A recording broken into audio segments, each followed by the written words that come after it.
This is Dan Dix here reporting for Press for Truth. The propaganda spin machine is in full swing right now as reports are coming in that the Syrian government has attacked its own people, and Donald Trump is now considering military intervention following this chemical attack that was allegedly carried out by Assad. And in this video, we're going to separate the facts from the fiction here and show you that this has been a false flag in the making for years. First of all, Syria has been a target of the US war machine for years. This agenda spans multiple presidential terms, so this didn't start with Trump. No, this in fact started a long time ago when the US, along with Israeli and British intelligence, started funding the Al-Qaeda-led rebels in that region. That is precisely why there is so much mayhem and chaos over there.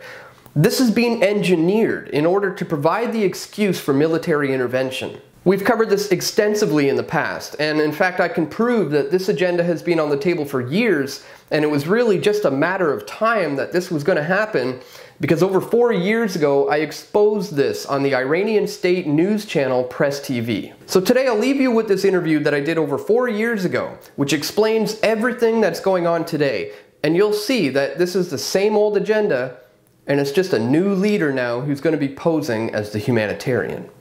We're going to cross over to Toronto now. We're being joined by the founder of Press for Truth, Dan Dix, to discuss the situation in Syria a bit further. Many thanks for joining us here on Press TV, sir. Now, the fight for Aleppo still continues, with many terming it as a turning point. How important do you think Aleppo has become in what many call the proxy war of the U.S. and its allies against Assad?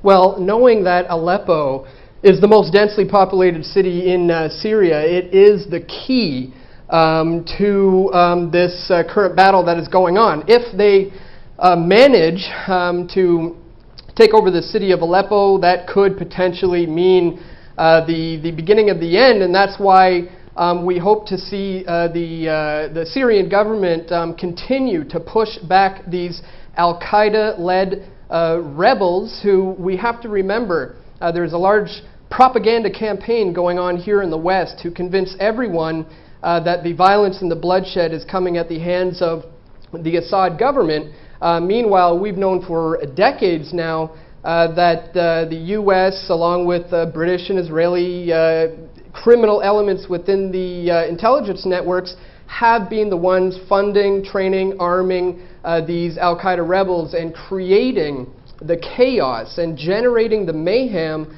in order to provide an excuse for military intervention under the guise of humanitarianism.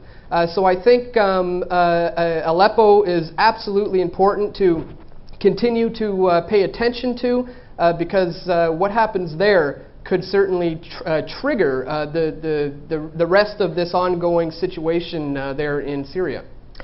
Indeed, now the UN observers have moved out of Aleppo, we've just reported, due to the heavy fighting, and their mandate also soon comes to an end. Assad has, Annan has left his post. The UN observer mandate is set to expire soon as well. Where does this leave the 6-point peace plan? Well, I think having Annan announce his stepping down is going to be used again as more propaganda to suggest that a 6-point peace plan is not possible and that this conflict cannot be resolved peacefully. Therefore, military intervention may be the only answer to stop the bloodshed. So it's certainly unfortunate that Annan is stepping down, but that's something that we have to certainly pay attention to as well. They could say that it looks like there is no peaceful resolution, especially if he's stepping down. Therefore, maybe the only answer is going to be military intervention, and I have a feeling that some of the things we may be hearing more of here in the West in response to Annan's announcement of stepping down. Right now, speaking of which, many have warned the United States against military intervention in Syria. It is perhaps a war that the U.S. may not be able to afford, but would it come to that if things don't go the way the West wants, or will it continue with this proxy war through militants, a lot of whom are not even Syrian? Well, we have to understand that there's been a concerted effort over the last few decades for a complete, total takeover of the Middle East, one nation at a time. We've seen it with Iraq. We've seen it as recently as with Libya. And so these efforts are certainly going to continue with Syria in this proxy war, which many of us fear that the bigger picture here is also an eventual military-led intervention in Iran. I think they have to focus on Syria first because of the allies there, and if they manage to get their stronghold, take over Aleppo there, the next phase may very well be to